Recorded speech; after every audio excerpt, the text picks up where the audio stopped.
Into the wild I'll go, and into the wild I am. It's been a while, freedom child, since I left my roots back home.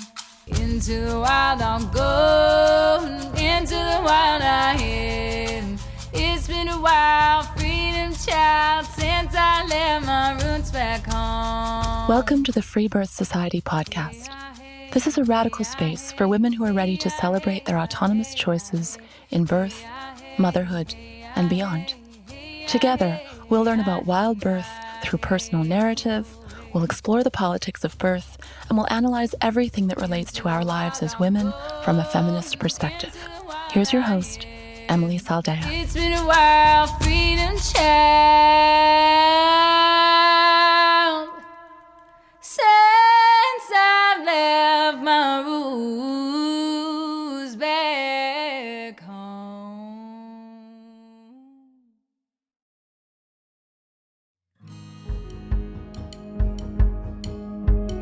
Imagine a land where women and girls run wild and free, where we're supported to feel, encouraged to express, and where we experience true collective healing. A place where we can play, laugh, and howl under the moon. Here, you can let your guard down and come back to the essence of wild womanhood. Your nervous system finally able to relax in the total absence of men and the total presence of sisterhood. Women call this the magic place. And as female-only spaces continue to dwindle, securing land of my own for women's festivals has been a lifelong dream come to fruition. So I'm thrilled to announce and invite you to the second annual Matriarch Rising Festival that will take place here in the Blue Ridge Mountains of North Carolina, June 19th through the 24th. This is an exclusive Wild Woman's Summer Solstice gathering. A week of dancing, nude sunbathing, communing with the elements, singing, and falling in love with what it means to be alive as a woman. Tickets are officially on sale and they will sell out, so head over to matriarchrisingfestival.com for all the details and to get your ticket. Can't wait to see you there.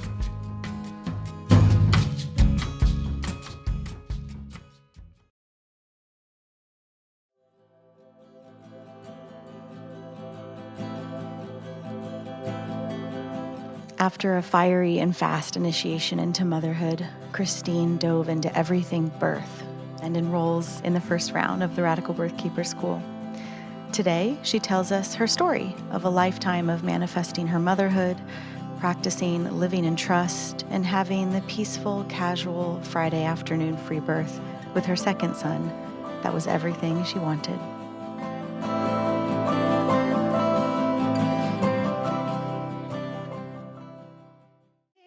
Hi. Hey.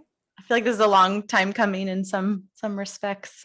I'm excited to have you here and hear the full details. I feel like I kind of know your story, obviously, because I know you, but to hear all the tiny little details of your journey. So yeah, kick us off wherever you want to start with your initiation into motherhood. Yeah, I'd love to start with my journey into manifesting motherhood, which I sort of accidentally did. I've known I wanted to be a mother forever. I mean, I was always a nanny, and then I'd always be like, oh yeah, these are my kids, and like embody the mother. Mm-hmm. But I used to do this new moon practice of writing out my dream life as if it were current. Mm. And I went back and looked through all these writings after I had had Jasper. And every single one of them, the main focus was being a mother. And I didn't even realize that until looking back at it all. But it was always so focused on motherhood and then my life partner. And little did I know, was that going to manifest so quickly after that? And it all worked out amazingly. But when I met my partner in Australia, before that, I saw this vision of me and a man, and then like a baby, a barefoot, half naked baby sitting on a blanket. And that was a vision. And then when I met Jake, I was nannying for my yoga teacher, and there was this moment where we were both sitting on this blanket, and the baby that I was nannying was sitting there with us, half naked, barefoot. I was like, oh my God, wait, this is the vision. And then now, we have 2 barefoot, naked babies, and same thing. It's the vision. It just, kept jumping to reality. So I found myself pregnant in Australia 7 months after meeting Jake. And I did not know that it was that fast. Yeah, it was fast. Whoa. Yeah. But it was like on from the beginning. Totally. Yeah. I mean, I saw that vision when I first met him. And the thing we say is that everyone should move into as small of a space as possible with their partner that they think is the one to see if it actually is. Because I moved into his van and it was perfect. Like we got along amazingly. So that's what I never understood with relationships where they're like taking it slow and like they don't want to move in together. It's like, you may as well, because it's not going to weirdly be better in like a couple years. Like however it is how it's going to be. Yeah, Johnny and I moved in, oh my God, very soon, like 5 weeks or something. And that was our thinking. Was like, yeah. Our agreement was he'll move out whenever we stop having fun. Still with you. Okay, so you're just like kicking it in his van, going all in, and the pregnancy is welcomed and a joyous reception, or is it like holy guacamole?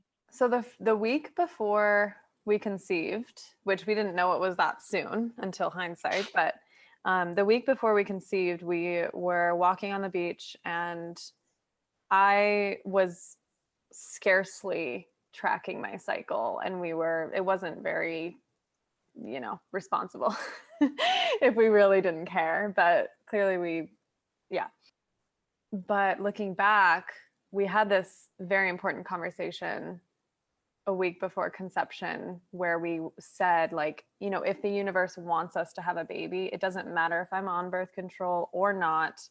If I was on birth control and the universe wanted us to have a baby, it would still come. And if I wasn't meant to have a baby, no matter how hard we tried, it wouldn't happen. Like we really just believed that no matter what was supposed to happen would happen. And it happened immediately after that conversation of just sort of opening the door a little bit. And that was almost exactly a week after that conversation. How did you discover you were pregnant? What's like the story there? I felt implantation, and so did Jake. My uterus was twitching. It was a few days after we had just this moment where I was like, if we didn't just make a baby, then I don't know what that was. So I kind of knew in that moment, but then my uterus was twitching and I grabbed Jake's hand and was like, feel this, what is that? And it felt like something was burrowing. And he's like, what is that? And I was like, I don't know. So I think I knew in that moment, but didn't allow myself to. And then every day I'd wake up feeling like I was microdosing LSD or something. And so that was another reason I knew, and I'd wake up just super hungry. And it was after that, I pretty much knew that I was pregnant. And then this is a whole long story, but I took a pregnancy test the day before Jake went to do his visa interview for the US. And we had no idea we would be pregnant. We just wanted to come here anyway. And so then I ended up going to the doctor the day of his visa interview when he got back. And basically, found out I was pregnant on that day. And that was I cannot picture you going to the doctor. I know, yeah. I can't see that in my head. Yeah, there's a lot of that in this pregnancy. And, really? I had 2 ultrasounds because I was bleeding. This is why I went to the doctor. I was bleeding and I had a lot of pain in my, what felt like, where my ovaries kind of are. I think that pain was from a UTI, but the bleeding kept happening. I was nervous about ectopic pregnancy. So I did get an ultrasound transvaginal, which was absolutely horrible, with a UTI, and they made me keep my bladder full the whole time. Like, that's not good. Yeah. And then I kept bleeding after that ultrasound, and I was still scared. So I was like, give me another ultrasound. So I had 2 ultrasounds before 7 weeks, and then none after that.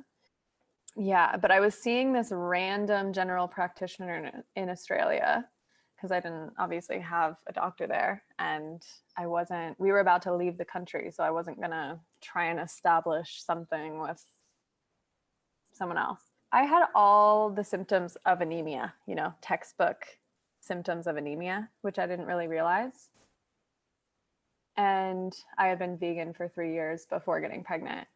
And I was just feeling so sick. I couldn't stand for more than 5 minutes without feeling like I was going to pass out. Maybe even less than that, like 2 minutes. That's not good. Yeah. And I felt like I was going to black out all the time. Oh my God. I had heart palpitations. And so I went in and told them this. And the only thing they really heard, I think, was the heart palpitations. And they did an EKG on me. Whoa. And didn't do anything else. They had done blood tests before, but none of them relating to iron. And they sent me home saying like, oh, it's just a pregnancy thing. You're just, whatever. Yeah. And that day, I wanted to go to the pharmacist or the pharmacy to get an iron supplement, because I looked up all my symptoms and was like, oh yeah, it's anemia. Obviously, I just need an iron, something to boost my iron. And then I saw that they had iron tests there. So I just got my finger pricked, and they're like, oh yeah, that's real low. So I was like, okay. I went to this general practitioner. He knows I'm vegan. He knows I'm pregnant. He knows all these symptoms I'm having, and he didn't even consider that it could be anemia. And I was like, but he makes way more money off the referral for the EKG, Christine. Yeah. Yeah. Of course you have to go to worst case scenario. That was my first sign into totally trust yourself. I mean, it wasn't my first in my life, but in this pregnancy, it was like, okay, I know my body best. That was the first little snippet of that. I thought it was hilarious though, that some random woman at the pharmacy could tell me. And yeah. And then we moved to America. Friends and family were sort of scaring me into the idea that I could potentially have a kidney infection, because I mentioned I had a UTI for so long, because I had this UTI that wouldn't go away. Other side note, that doctor gave me antibiotics for this UTI, and I did take them because he was like, oh, it's really dangerous for you to have a UTI for too long, kidney infection, blah, blah, blah. And then he kept prescribing me the same antibiotic over and over again that wasn't making it go away. So that was another sign of like, no, I'm not taking these antibiotics that aren't doing anything. And clearly you don't even care, because this isn't working and you're not helping me find a different solution. So then I saw an OB in Chicago, because I was scared of this kidney infection. That's all I was there for. I was not at all planning to have him be a part of any of my care, let alone my birth. And it was just this last minute appointment, the soonest one I could get. And it was this old man who, didn't even introduce himself or anything. I'm pretty sure, no, I had my clothes on when I met him, but I think he asked me to take them off, and I did. Sort of my brain shut down, when you're in there. And he tapped my kidneys as soon as I got there and was like, did that hurt? And I said, no. And he said, okay, no kidney infection. And right then I should have been like, okay, goodbye. But then he went into, like, when you give birth, blah, blah, blah, we're going to have this many appointments. And I didn't say anything, but I was planning on not ever coming back. And then he did an internal exam without even really telling me. What the fuck? He didn't even warn me. Like, maybe he was doing like a external exam and then just kind of Shut did up. it. What? Yeah. And Jake was in there too, in the room too, and it was just, it was horrible. And I left there just Gross. Oh my God. I'm so felt sorry. so violated, and I had no idea he was going to do that. Like, I literally just went there to see if I had a kidney infection. Well, this is what happens. And then before you know it, you're naked getting finger banged by a perverted old dude. Totally. And you fucking paid him for it. You know, like, I know women are in this position all the time, every day. This is rape culture. I used to work for a midwife who, you know about the proven pelvis. Do you know about this whole thing? Well, proven pelvis, they call it in the system. It's a disgusting term for once you've had a vaginal birth. But there's this medical midwifery kind of like trick where you do an internal exam.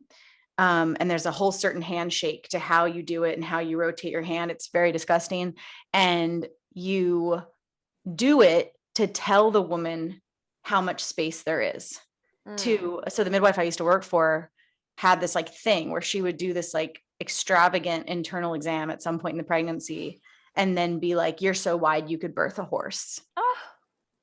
It's like the other end of the pendulum, you know, like I'm sure she thought her intentions were empowering, but like, holy fuck, women are still getting raped by their provider, but now it's rooted in encouragement, right?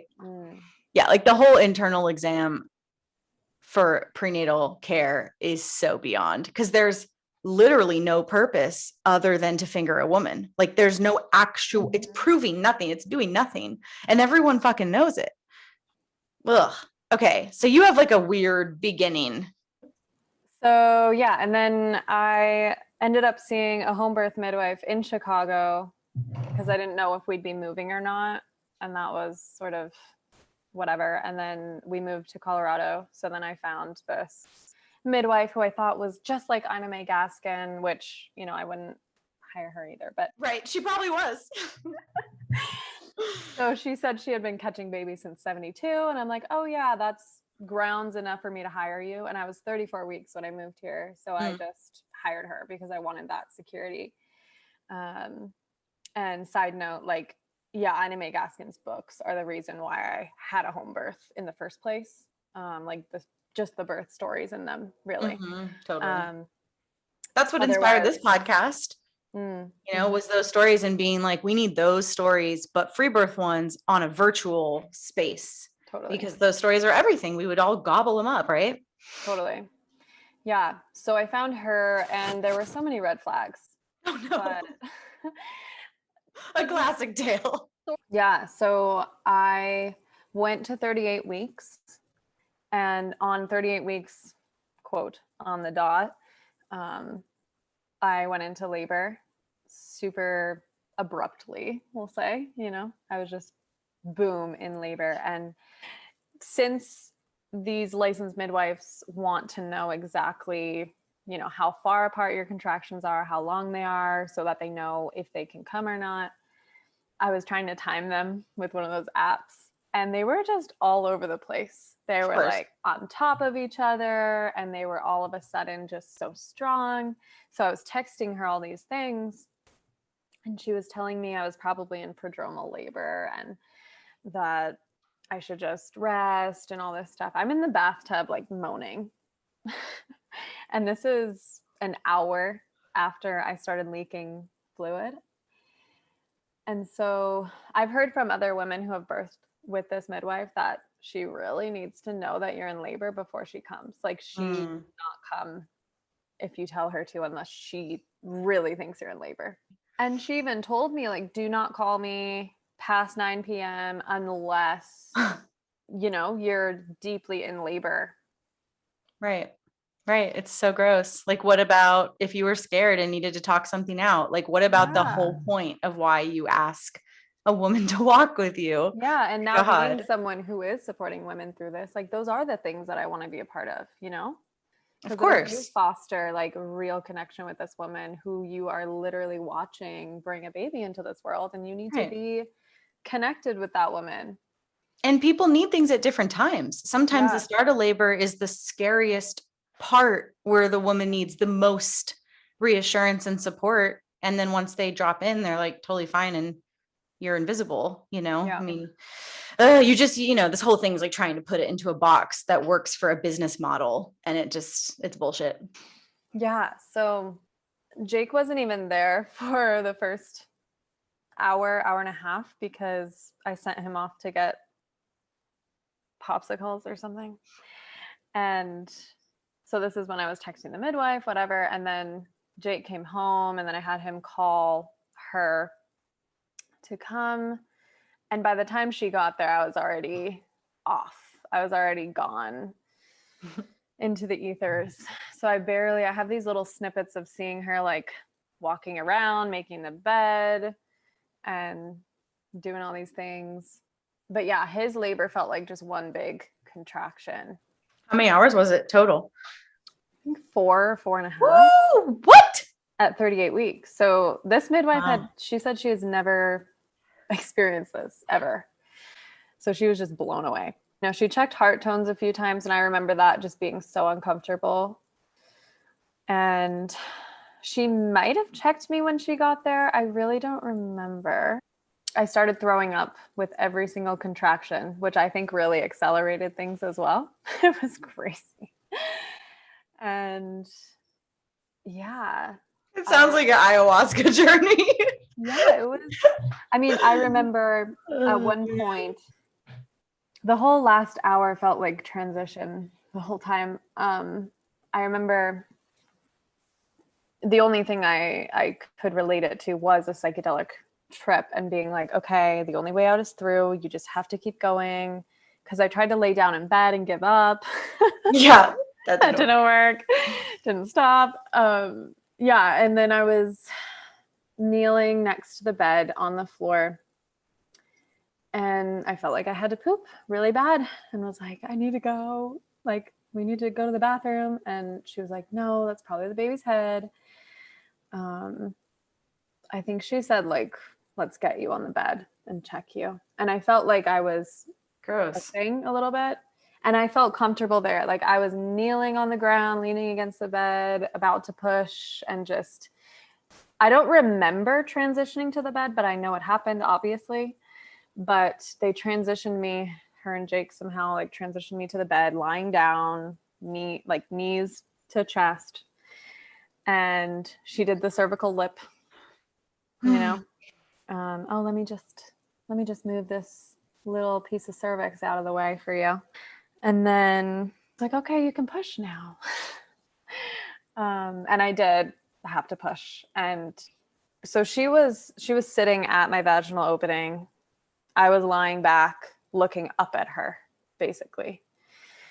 And I'm pretty sure she had her hands on my yoni the whole time. You know, I started pushing, and he came out very fast. So she was like, oh my gosh, that was amazing. Like, his head's already almost out. So that was really good to hear, but I didn't need it. You know, like I wish she wasn't there in the first place. But in the moment I was like, oh, really? Like, cool. It was reassuring to hear it. And then at one point I remember her reaching for my hand, grabbing my hand and putting it on his head emerging. And I was like, no, like, what? I don't want to touch his head. Like, you know, and that was really weird. Like, she literally grabbed my hand and put it there. Mm-hmm.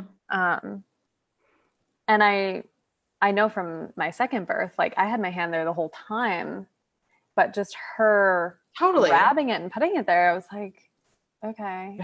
And I didn't want to touch his head in that moment. But you're also, I bet you when you were holding your yoni with your second child, you also were not in a humiliating turtle on its shell upside down with that's a very humiliating position. And then to like touch yourself, like, of course not. And have someone else be like, this is your baby's head. You should touch it. It was that. And okay, this part I always forget about. And side note, I took Jasper, this is my firstborn, to craniosacral therapy 2 days ago, and she's a birth integration therapist. So we went over his birth story and talked about things that were maybe violating to him. And this was the one that we really found to be the thing that maybe shows up in his behaviors right now. So licensed midwives, at least here in Colorado, need an assistant present, unless it's like really impossible. But so she had this woman come over, and since my birth was so fast, she came in as he was crowning. And the doorway to my bedroom was like confronting the doorway of my yoni, of him coming out. So this woman who I've never met in my life, who obviously Jasper has never been around that energy in the womb, like walked in as he was making his big entrance into the world. And so he had strangers' eyes on him as soon as he came in. And yeah, that's huge, and a whole thing that I think he's unpacking right now. He's only almost 2, but it's really obvious. So that was interesting. It was like, oh, hey, how's it going? Like, pushing my baby out right now. Nice to meet you. Gross. Yeah. And then on my chest, all that, placenta was ready to come out very soon after. And looking back, I know she pulled it out for me. She told me to give a little push. I was lying on my back and it literally slid out without me even trying. I was too scared to push. So I barely, maybe like did a little half-assed contraction, but I know she pulled that out of me. Yeah, I've been meaning to ask her for the records of my birth to see when the cord was cut.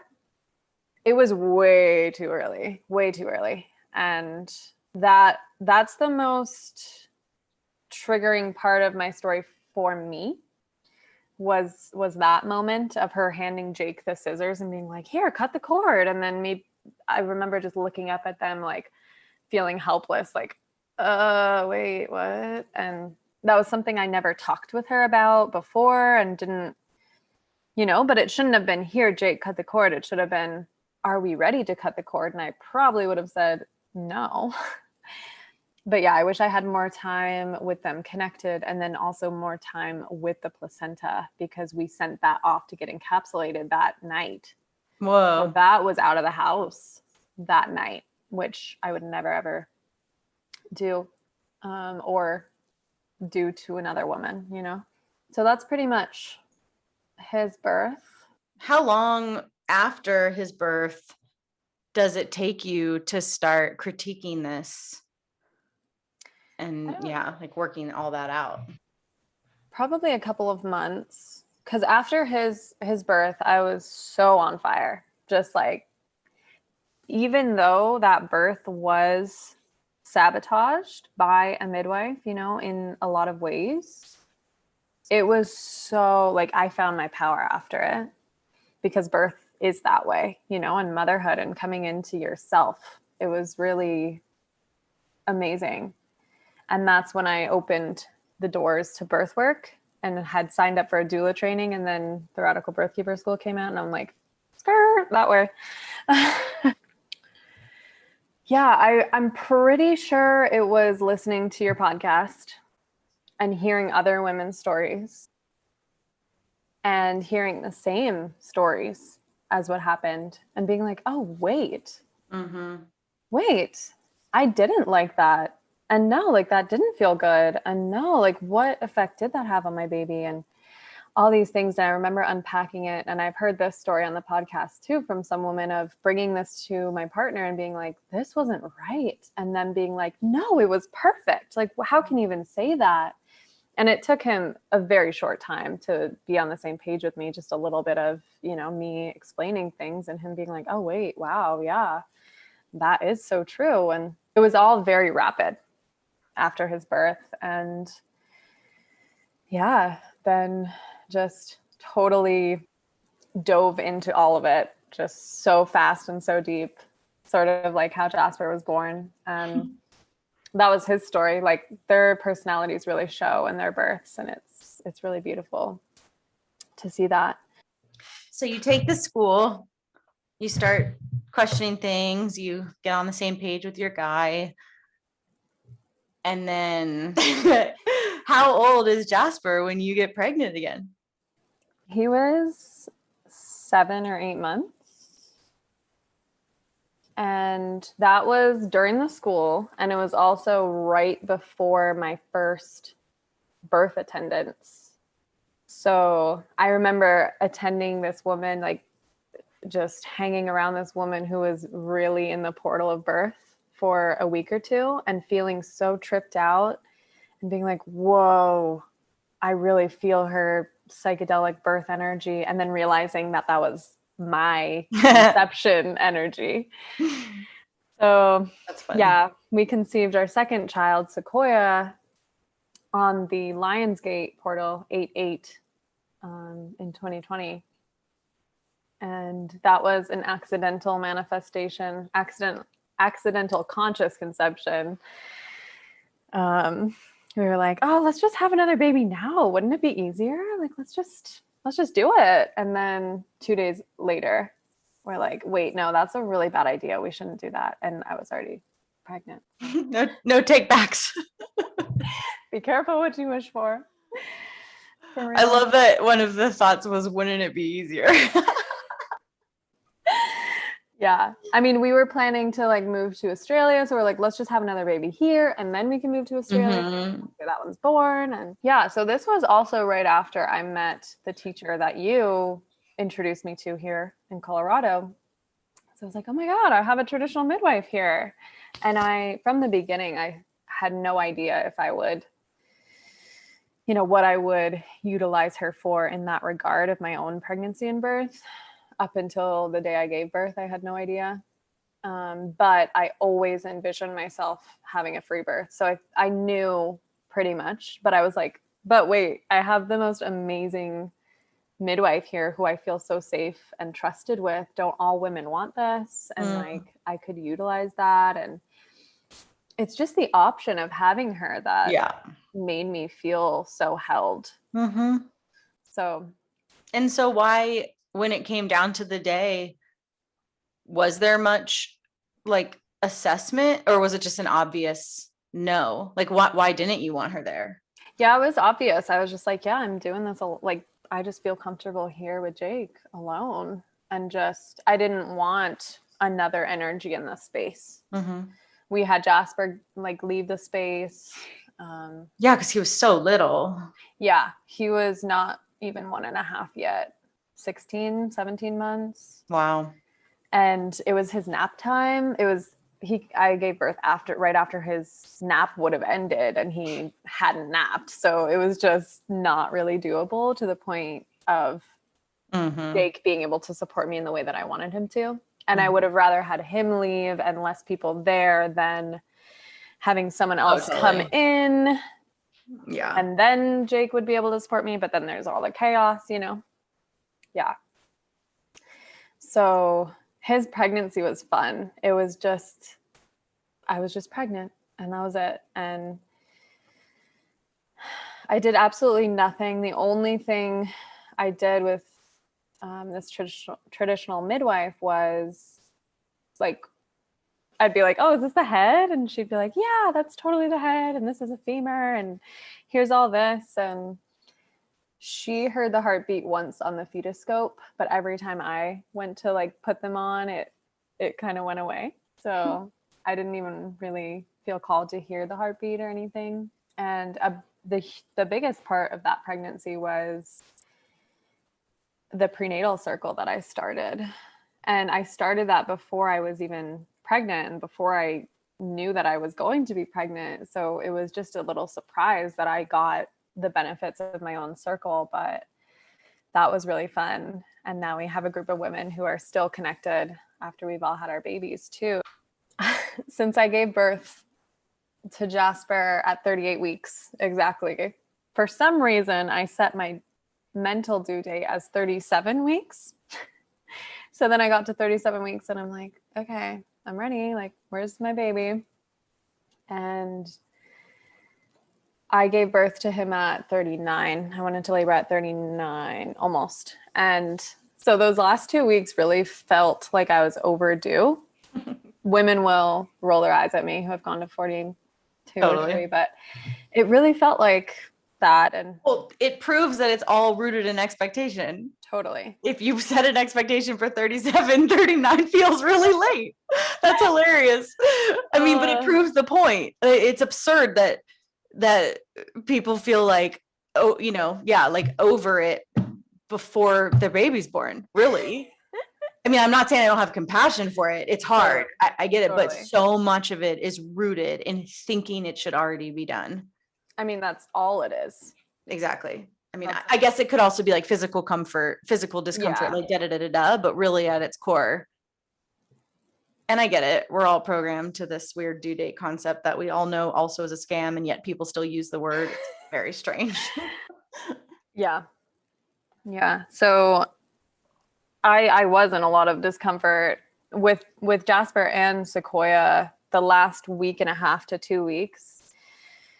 They just sit so low. Like, not all women experience this, but for me, the last week and a half is like I have a bowling ball between my legs. And they both came out with very extreme cone heads too. So that was just them sitting so low in my pelvis, just molding to it. But yeah, every single day I was waiting and waiting and waiting. And every night I'd wake up in the middle of the night like, oh, is it happening? And he'd kick my bladder and I'd be like, oh, is that my, water breaking? Well, was there much fear to contend with? Or was it none? I really was pretty much sitting in a place of no fear. I mean, it crossed my mind of like, oh, what if this? What if that? But it very rarely, and nothing was contributed to that. Like, nothing was added to it. It's a pretty sweet like setup too, to have done like the RBK school, worked with a underground midwife, seen a bunch of normal births, be well supported. And I mean, for better or worse, your first birth, the only fuckery that went down was the midwife. It had nothing to do with you and baby. So totally. So with Jasper's birth, my first one, towards the end of the pregnancy, all I could hear was, Mom, I got this. Trust me. I know what I'm doing. And that really happened. And during labor, I heard it too. And that's what he did. He just freaking came out and I didn't have to do anything. So I really was coming from a place of trust. And that's where I'm at with birth work of, I will show up for you. I trust you. I trust your baby. And that's what it's all rooted in for me, is that trust. Yeah. So I was in the bath listening to your podcast because it was a Friday. And I felt my first real contraction, quote, because I had been experiencing practice ones. And I got super excited and told Jake, and I had him set up the whole place with the pool, and I didn't tell him to do this, but he set up twinkly lights and a tapestry and the salt lamp and like put my birth playlist on. Oh my God, really cute. And Jasper was running around getting so excited. And I was like pretty much naked besides my bra, since Jasper was, boob obsessed. And just like walking around with Jasper, and they were so far apart. And I was waiting for them to just be on top of each other like they were with Jasper, but they weren't. And they never got close together, even to the end. And from the start, I really wanted to be in water. So I got in the pool very early on. This birth was longer than my first, but so much more peaceful and so calm and slow. And so I was in the pool with Jasper for a while, which was fun. And we were really just playing because there was more time in between the contractions than the contractions were, it was such a new experience for me. Eventually he got really tired, and so we asked a friend to come take him on a walk for us. And then Jake was able to come be with me. And at one point I got on my phone and ordered food for delivery. And by the time it got there, I didn't want it. But I joke around that this was not an undisturbed birth because there was a man outside leaf blowing the entire time. Annoying. Yeah. So that was my only complaint. But like, I really can't call this birth painful. Honestly, like the contractions were, I never want to use the word easy, but why not? I don't know. I just feel like it's wrong, but because it wasn't easy to do, but it was really doable. With Jasper's labor, it was all, the energy was up and out of control and upward into the ethers. But with Sequoia's birth, I felt like I dove down into my uterus and was very much here in this plane, not in the underworld, not up here. I was really present here in my home. And I remember staring at something every contraction. I would just focus on one thing. I don't remember what I was looking at because I was in my uterus. Like I was looking in my uterus. That's awesome. But looking forward, if that makes sense. Jake was like, what's happening? Like, are these contractions even real? Like, you're just so quiet. I was very quiet. In Jasper's birth, I was very loud. And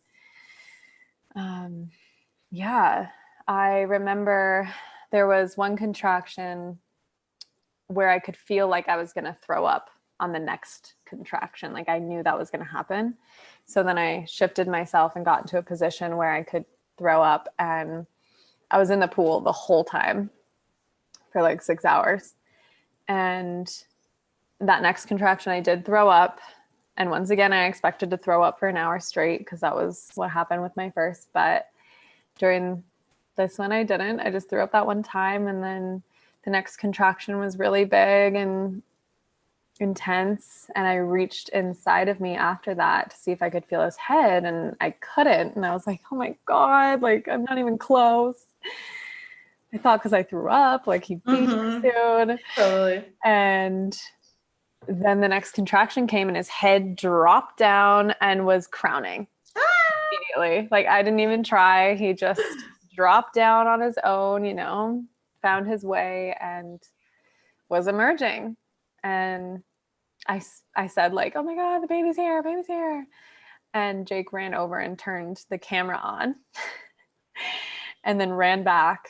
And then I pushed the rest of his body out and he was born. It was so casual. This birth was so casual. Like I just call it the casual Friday afternoon birth. I remember I was holding him and I looked down at him and he was breathing and looking at me, but he wasn't making a peep.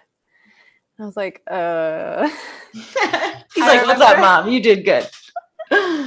I remember my mammalian brain was so at peace and calm and was like, oh, my baby's here and he's so healthy. And then my logical brain was like, why isn't he crying? And yeah. And then I told Jake to call Rosie and I was like, wait, he's breathing and he's smiling at me, but he's not crying. And she was like, he's just chill. I was like, oh yeah, he's just chill. It's good. He's just chill. And he was born in peace. Yeah. A lot of babies don't cry. Yeah. And that's the reason I shared my birth video. It was after you posted a birth video and got all this feedback of like, oh my God, the baby didn't cry, what's wrong with it? And right. Mine of him not crying because it's normal when you're birthing in peace and undisturbed for them to just be born and just be happy. And sometimes they don't cry for days. Yeah, he didn't cry for the first like 3 hours or so. Yeah, and then I got out of the tub and I was experiencing the worst contractions, worse than labor. And I was like, I need to get this placenta out right now. And like I noticed that some women's firewalks aren't the birth, you know, like sometimes it's the end of pregnancy. Sometimes it is birth. Sometimes for me, it was the placenta. And then the days following with the after pains. Brutal. We had Jasper come back right away because we got super excited. And then I found myself in more pain and not being able to move than I was in labor. Like his labor was easy. His placenta and then the days after were the hard part for me. And yeah, I wanted to get in bed. I just wanted to get in bed. And then that was way worse. I was experiencing contractions in my hips, so I couldn't move my legs, and I could feel the weight of the placenta in there, and it was just brutal. And I really wanted it out, but I didn't want to push it out. And I, like the midwife pulled it out. So I was like, oh yeah, the placenta, no problem. Like I didn't even think about it because I was like, oh yeah, it just plops right out. You don't even have to try. And sometimes that might be the case, but for me, like the midwife actually pulled it out, and this traditional midwife came over because Jake couldn't help me because Jasper was there. And so I had her come, and she held Sequoia and knelt on the bathroom floor while I squatted on the toilet, and I was holding the cord. And then this was like the most significant moment of my birth, of this really peaceful song playing in the background, and then me being in the dark in the bathroom looking down at this woman who I really trust and know and love, holding my baby and just the cord, and I was holding it, and I just like took a few deep breaths, and it, I pushed it out, and that felt like the emergence. Totally. Like that was the moment. And unfortunately, the days following, I felt like I couldn't really connect with him fully because I was in so much pain. But yeah, that was his story, and that's what ended up happening. That his emergence was peaceful and painless. And yeah, I mean, it wasn't painless. It stung. I thought I tore open like front and back, but I didn't tear at all. Yeah. But yeah, that was that. And it was so peaceful and casual and everything I wanted. What's it like with 2 small children? Oh my God. It is hard. I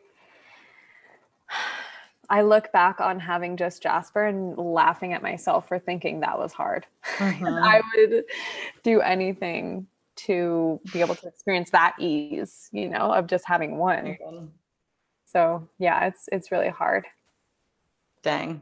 Because, Jasper wasn't hard. Babies are, can be hard to deal with because it's a lot, but they're people. Sequoia can fall asleep without me touching him sometimes. Like sometimes I'll lay him on the bed and he'll fall asleep on his own. Like chill. He is way chill.